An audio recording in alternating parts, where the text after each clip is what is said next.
the history of American agriculture, soybeans don't take up very much space right now. The U.S. Department of Agriculture just started keeping statistics on soybeans in 1920.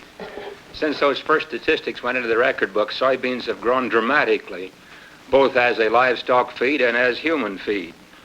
And as more and more countries recognize the versatility of this great crop, soybeans will have a much greater place in the history of American agriculture. Foreign market development activities by growers have brought soybeans to the attention of the world. And those activities, whether it's a seminar in Italy, or whether it's a meeting of crushers in Korea, or whether it's an exhibit in Mexico, don't necessarily make the headlines. But our growers aren't interested so much in headlines, they're interested in concrete results. And as soybeans become better known throughout the world, those results will speak louder and louder. Since the beginning, the U.S. Department of Agriculture has cooperated with growers and with crushers and with the whole industry in promoting soybeans. And as this crop becomes better known around the world, the history of soybeans will be an exciting one. That history began on September 3rd, 1920, when nearly 1,000 farmers and their families from 6 states converged on Camden, Indiana. They came to the farm of brothers Taylor, Finus, and Noah Fouts to learn more about soybeans, an emerging new crop with tremendous potential. That day, they also formed the National Soybean Growers Association to help promote the growth of the soybean industry. Taylor Fouts was elected as the association's first president. And the rest, as they say, is history. 100 years worth. In 1925, the name officially changed to the American Soybean Association, and member dues were set at a breathtaking $1 per year. Even with ASA's considerable efforts to educate farmers on how to grow and manage this new crop, it was a struggle to get farmers to actually grow soybeans, since the market demand was so uncertain. In 1928, ASA helped establish agreements with Illinois-based processing companies to guarantee a price of $1.35 per bushel for up to 50,000 acres of soybeans. With that market in place, soybean production began to take off. Even in its first few decades of existence, ASA was on the job in Washington, D.C., ensuring that soybean farmers were represented when important policy and regulations were being developed. China was a soybean competitor during the early decades of the 1900s. In 1922, competition from the province of Manchuria led President Warren Harding to impose a tariff on imported goods, including agricultural products such as soybeans. And the Soybean Association was there to help make that happen.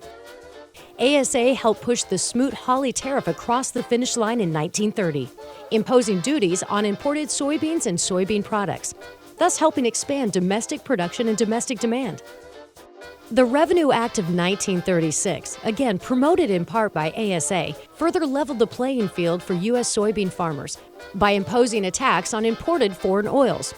Changing policy can take a long time and a lot of effort. For example, it took 10 years for ASA and other oilseed organizations to fight for the removal of punitive interstate taxes on margarine, a product that consumed about 20% of the U.S. soybean oil supply.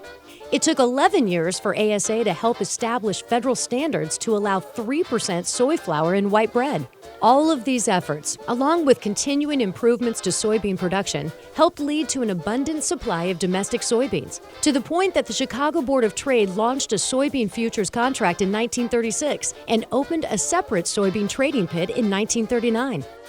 By 1942, the United States had surpassed China and Manchuria to become the world's leading soybean-producing nation.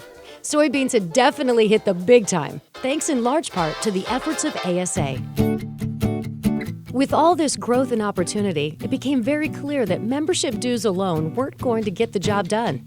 So ASA launched a nationwide voluntary program to get farmers to invest 1/5 of a cent per bushel when they sold their 1948 crop. More than 120 grain elevators joined the effort to collect those voluntary contributions. Eventually, soybean processors joined as well with a voluntary contribution of 50 cents per 1,000 bushels. In 1940, ASA hired 29-year-old George Strayer from Hudson, Iowa, as its first executive secretary and made Hudson the ASA headquarters. Strayer was instrumental in several key initiatives, including creating Soybean Digest magazine and the Soybean Blue Book. Strayer was also a visionary in recognizing the potential of selling soybeans to other nations. An ASA mission to Europe in 1954 revealed dissatisfaction among soybean buyers regarding U.S. soybean grading standards. ASA led the charge to get USDA to tighten those standards to give international customers even greater confidence in the quality of U.S. soybeans. As that confidence grew, so did ASA's reach around the world. With first-ever funding from the Foreign Agricultural Service, ASA established an office in Tokyo, Japan in 1956. That led to Japan buying nearly 30% of U.S. soybean exports just 3 years later. ASA continued to partner with the Foreign Agricultural Service to create market development programs in several European nations. And by 1960, ASA was engaged with some 40 countries across the globe. That was critically important because by the 1960s, U.S. soybean production outpaced domestic demand. By 1966, ASA was among those recognized by USDA with an award for achieving $1 billion in soybean export value. Momentum was building as individual states began forming their own soybean associations, starting with Minnesota in 1962. As they were formed, these state associations affiliated with ASA, further enhancing ASA's ability to increase its membership and its powerful grassroots policy voice. This growth eventually led to ASA helping these associations pass legislation authorizing a 1/2 cent per bushel state-based checkoff on soybeans for the purposes of market development and research.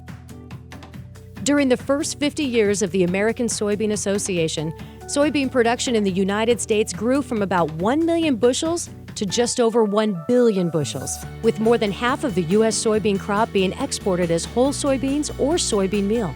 Those are amazing numbers considering ASA's humble beginnings in a Camden soybean field in 1920.